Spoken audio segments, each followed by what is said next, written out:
Basahin ko ang ikaapat na wika, Marcos 15 verse 34.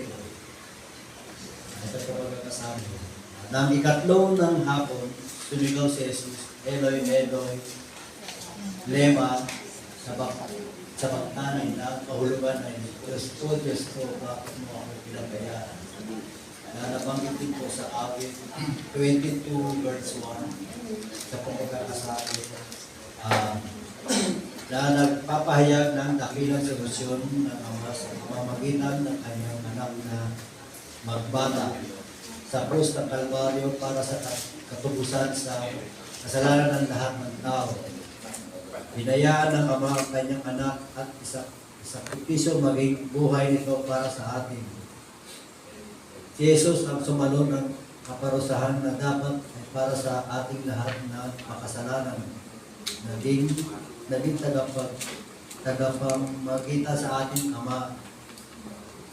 Ito pa may sa 1 Corinto 2 verse 5, upang ang iyong pananampalataya ay masandig sa kapangyarihan ng Diyos at hindi sa karunungan ng tao. Sa aking personal na buhay naman po, lubos po ako nagpapasalamat sa Panginoon. Dahil sa buhay na meron niya sa atin at sa kalusugan at kalakasan. Bagamat may mga pagkukulang at kasalanan ako sa mata ng Diyos, hindi pa rin niya po kami pinababayaan.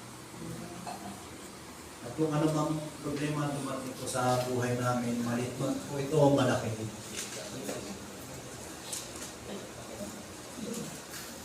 Lagi po siya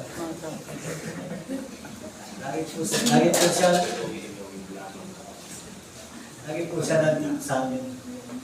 Lagi po siya may solusyon sa aming mga problema.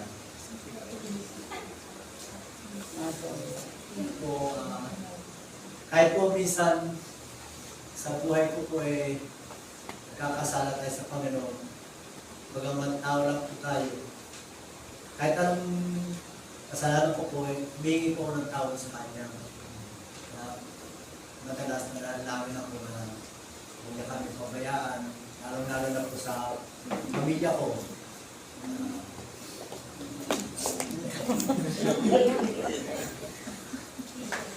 Lalo na po sa may bahay ko, may villa. Alam ko na karamdaman meron siya. Pero sa pananalig po natin sa Panginoon, kinakaya po natin. Kinakaya po natin lahat yun. At lisa po sa aking pagmamaneho, hindi naman po araw-araw po pagmamaneho, nakipasasalamat ko na rin po kahit paano po nagugustusan po namin pang-araw-araw namin na gastusin.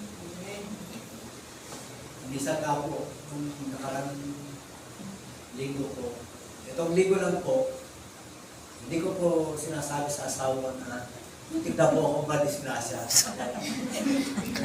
Kasi alam ko po, puro sermo na kahapon.